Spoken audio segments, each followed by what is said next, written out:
Marami pong mga comment sa mga nakapost sa inyong video na bumabatikos din. Ano po yung reaksyon ninyo?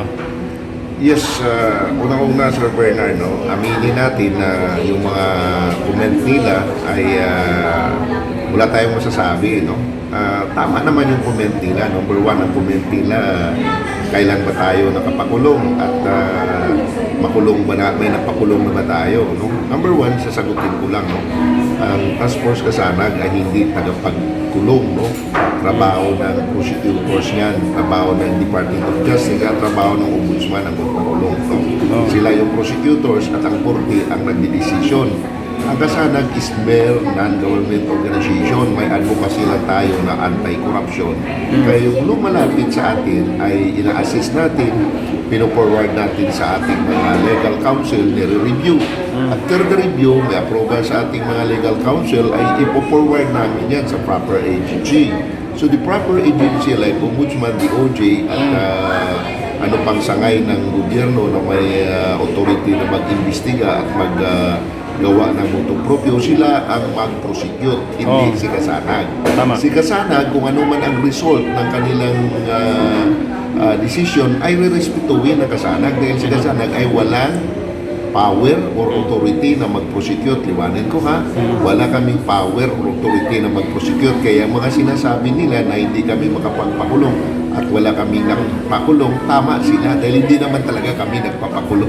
Ang sa amin lang is base sa mga ebidensya.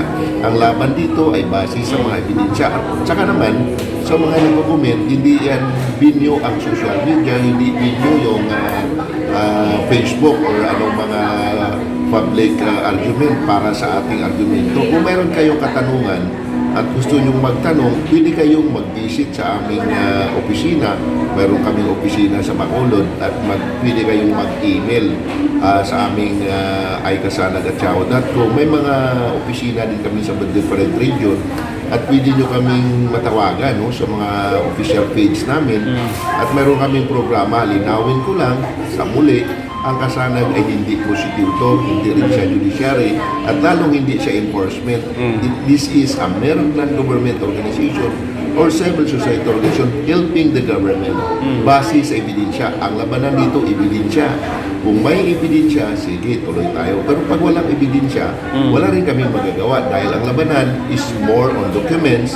Sabihan nga na sa korte nga, documents is the best evidence. Pag may ebidensya, pero kahit na may ebidensya, nire-review yan ng aming legal counsel.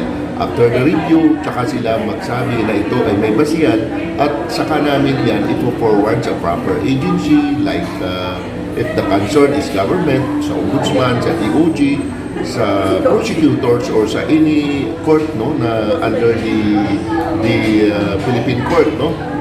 At kung may mga concern tayo sa mga enforcement, pero naman Hulio, Napolcom, IAS, etc.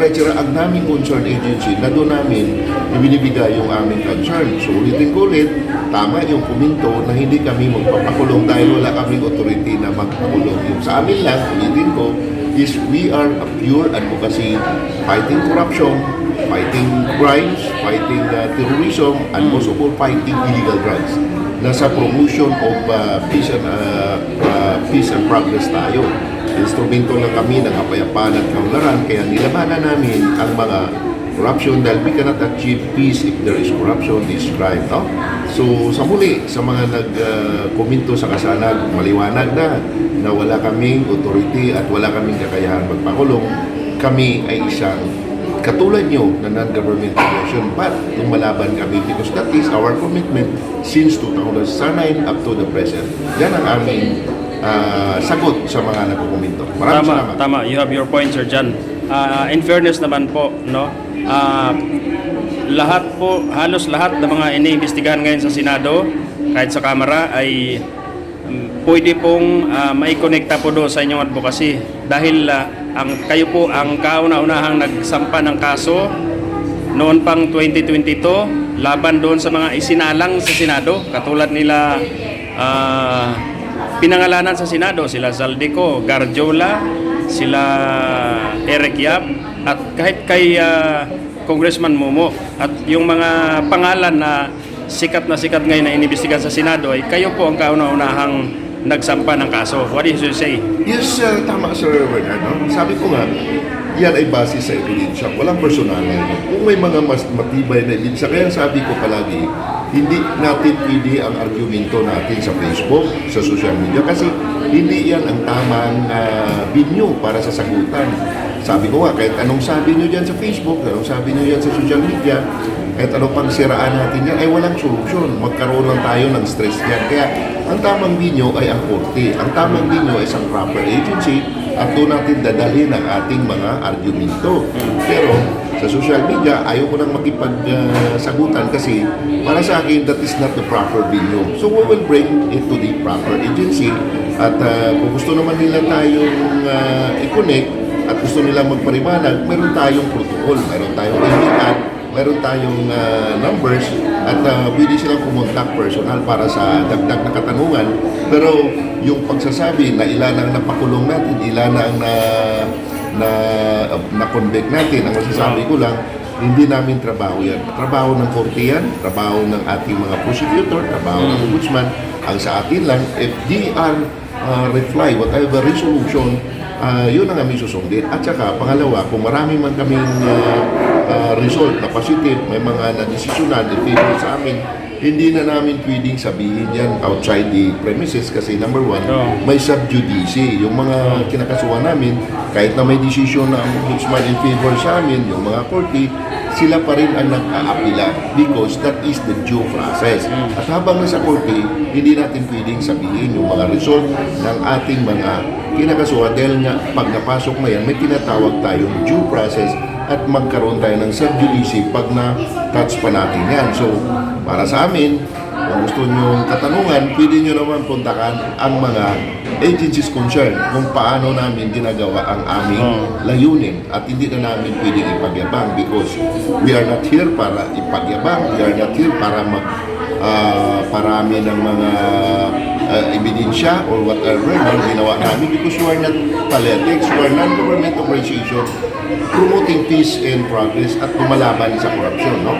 Hindi tayo pwedeng sabihin na ganito kami kasi hindi namin trabaho ang magpapasikat, no? Ang trabaho lang namin dito is based on our commitment, based on our dedication to our Filipino people na because we believe that this advocacy is more for love of God, love of country. Nothing more, nothing less. Sir John, total nabanggit nyo na po yung pagsanggonin nila sa mga opisina ng Task Force Kasanag. Marami po mga kababayan natin na may alam sa mga katiwalaan kahit sa lupalop ng Pilipinas. Paano po sila makipag-connect sa inyong tanggapan? Yes sir, mayroon tayong ikasanag@yahoo.com. No? Hindi na kailangan personal sila kasi ma-identify pa yan or maging rest pa sa kanila ang kanilang pag-complaint. Ang gagawin lang nila, mag-email sa ikasanag@yahoo.com at doon sila sasagutin at doon sila bigyan ng kung anong mga sagot, requirements, o anong pang kailangan na requirements para magiging malakas ang ating ebidensya kontra sa mga gumagawa ng abuso at korupsyon. Alam mo kasi, Sir Bernard, in my experience and opinion, no, mahirap labanan ang mga tiwali sa gobyerno dahil may tinatawag ng due process at may mga abogado din yan. Alam mo kung minsan, maging tagilid ka kung ang labanan mo ay puro sa dalita lang kasi labanan ng ebidensya pagdating sa court. Hindi labanan ng chismis, hindi labanan ng napakaraming action sa social media. Ang korte ay isang labanan ng mga ebidensya. Yun ang nakikita ko. So, paramihan na lang ng ebidensya at doon na tayo magkaroon ng tamang binyo pag nakatid natin sa tamang agencies ng government.